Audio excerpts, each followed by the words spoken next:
So in this segment, we're going to be talking about someone, a journalist, finally asking the Tories how are they going to pay for it, and this is in the context of the NHS. Normally, I wouldn't care about this sort of stuff, but for once the Tories are being called out on how they're going to fund things. Normally, it's Labour or anyone who's not the Tories who gets called out for this stuff.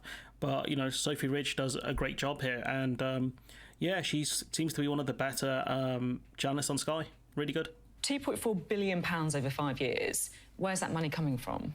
Well, it's through cross-government, through the Treasury. That was part of the discussions we had, and it signalled the Prime Minister and all money's going to come from the Treasury. Let's be honest now, that's how budgets work. Chancellor's personal support for this. What does that mean then? Is it more money to your department, or are you going to have to find it from NHS existing budgets, or is it borrowing? Where's it coming from? So this is a great question. So is it new money or is it current money?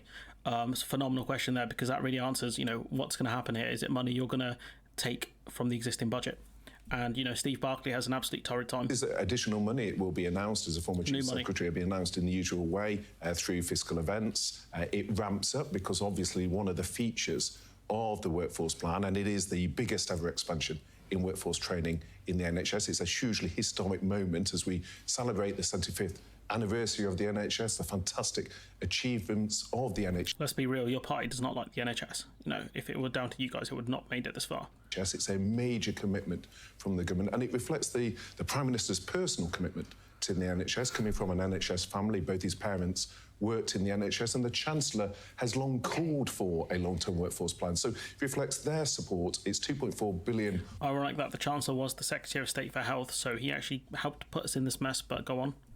Of additional funding that will be announced by the Chancellor in the usual way. She should have interrupted him, really. The next fiscal event. So it's additional funding to the department. So I haven't heard any tax rises or spending cuts, so I'm assuming this sounds like it might be extra borrowing. 100% of GDP, that's the current level of debt. Interest rates rising, so the cost of servicing government debt is going up. Is that really responsible? Well, so for me, like I said, I don't 100% GDP. I think France's debt to GDP is still higher than ours, but it's about what you spend the money on. France are spending some of that money on nationalising fully EDF. We spent that money, gave it to Dido Harding. It just depends on, debt is not always good or bad. It just depends what you're using the money for.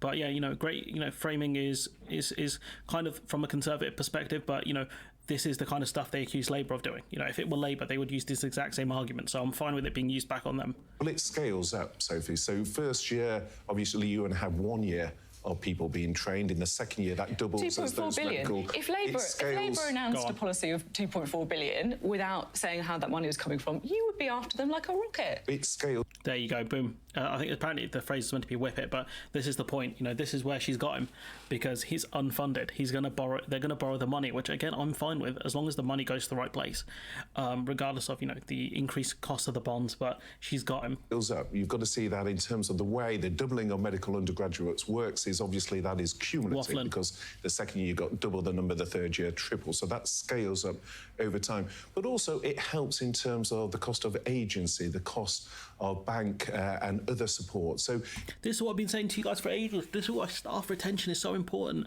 because it doesn't matter how many new people are getting in. If you keep losing the old people, you're not making a dent. And the other problem is because agency staff can get paid more, and you've got to pay. It's not just even that; it's the fees you got to pay to agencies. This is stuff people have been saying for years. That staff retention is just so important because of that. Because the pool is so small of NHS staff, where if you want to try and get people from the private sector or whatever, it's incredibly difficult to do so. Amongst other things, it's absolutely ridiculous. It's important to our retention in the NHS. How are you going to retain staff is by paying them more. So they don't get, so they don't go into other fields that aren't related to their degree. That's happening. They're going to work in supermarkets and stuff like that because it pays more. And the other thing you got to compete with is countries like Australia and New Zealand, even I think Qatar, who pay medical workers way more. That's another thing you've got to compete with, and there's something the government's failed to understand, apparently up until now. We have more NHS staff staying. That is a cost-effective approach. So what the plan is about is training more, yes, but also how do we have better retention, and also... Bro, we've been shouting at this. We've been shouting about this for years. I think on this channel, I think on so many other platforms, people saying staff retention is so important. These nerds finally got it now. Absolutely nuts. And at least she called him out on it. How are you going to pay for it? Which, again, I really don't care about. But, the right-wingers do. The Daily Mail go nuts whenever Sky announce it. Whenever what do you call it, whenever Labour announce anything, because here we go. This is just quickly, because we want fitter, healthier lives. We are running out of time. It's literally a prime example of what we're talking about here. Those services that you talk about, of course, cost money. One thing the Conservative plan now does have is that it's costed £2.4 billion over the next 6 years. It's not costed. She's not done her research. Ridge has done her research, because here you can see, that cost there, £2.4 billion. We've just seen from Stephen Barclay that Barclay doesn't know how it's going to be funded. He said the Treasury are going to give the money, which we obviously know, but he didn't say is it going to be based on borrowing or is there going to be cuts from elsewhere. So it's absolutely nuts for this journalist. Clearly not the A-team on Sky, whoever she is, is not done her research properly. How much would Labour spend? And the funniest thing is, this clip is after, so she must have known that the Conservatives don't have it funded.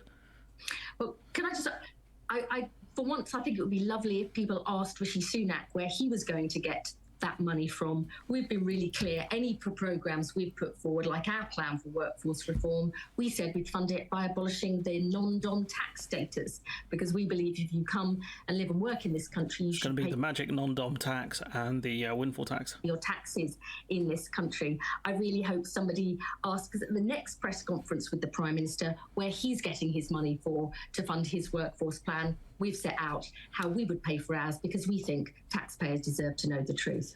So it's a good answer from, I believe, is Liz Kendall. Yes, Liz Kendall. They're going to fund it through the non-dom tax, which, again, if you do your research on that, is it going to cover it? I don't know. I doubt it will. But it's a good answer from Labour saying that this is how we're going to do it. I hope next time you ask the Conservatives how they're going to fund it, because when they ask the Conservatives how they're going to do it, he's got no clue. My man starts panicking, talking about the importance of retention, all this other stuff, when it didn't answer the fundamental question of where you're going to get £2.4 billion from. And the final thing I want to add is that when it comes to the independent pay review boards, which the government kept saying these are sacred, we can't go against the independent pay review boards, and then the pay review board said NHS workers should get something like a 6% pay rise. Research like, actually, nah, bruh, we ain't going to do that. Paying staff as better pay. The independent pay review bodies will soon publish their recommendations about the uplift that health workers should get. Will you stick by what they recommend? Well, we'll take those decisions on a cross-government basis. I'm very... It's weird that you won't say that you'll stick to the pay review recommendations, because this is what you said about them last year when you're talking about pay there, and you tweeted to say... She's got receipts, fam. She has receipts. She's like, look, this is what you said. These are your own words. This is, she's really good. We have an independent pay review body, which the unions can... And these are basic things all journalists should be doing, but as we have just witnessed, they ain't doing it. This one ain't doing it. To set up, and we will continue to defer to that process to ensure decisions balance the needs of staff and the wider economy. So you'll defer to the pay review body when you like what they say, but you reserve the right to ignore them when you don't. I think when I was on the show previously, you criticised me for adhering to the full pay review body because there was a pressure to go further. There was questions in terms of, because of the change in inflation, you were saying we shouldn't just stick to the full pay review body, we should actually go further. And indeed, the government did. I'm putting the different views forward, as you would expect me to do. He tried to say, you tried to argue something else before, even though one of the things journalists do is play devil's advocate. So, she's got him again. I'm just trying to work out why your position, you're the health secretary, right? You're the one who has actually influence. I'm just a lowly TV reporter. I've got no say over what pay all these people get. Why do you say that you should defer to the pay review process when you like what they say and not... I wish we had the longer clip here, but I don't. But, she just lit him up, in two different clips there. She took him out here over the unfunded stuff, and then she buried him again. She hit him with a double tap. He was not ready for this move. Evidently, she's like, this is what you said before, and this is what all journalists should be doing. They should bring it up. If it's a video clip, play it live. If it's a tweet, bring it up on the screen. Whatever's been said, whatever medium they have, bring it up and say, this is what you said before. And she's done it to Starmer as well. She's done it to other politicians. Maybe Ridge is the best one they've got on Sky. I don't know. But evidently she pieced up Steve Barclay real bad. But anyways, this is what I want to see more from journalists. Even if it's against Labour, the Lib Dems, I don't care. What I want to see is this level where they will actually question them properly, play devil's advocate a bit, potentially, but also say, this is what you said before. Were you lying then or now? Which one is it? Are you okay with the pay review body or not?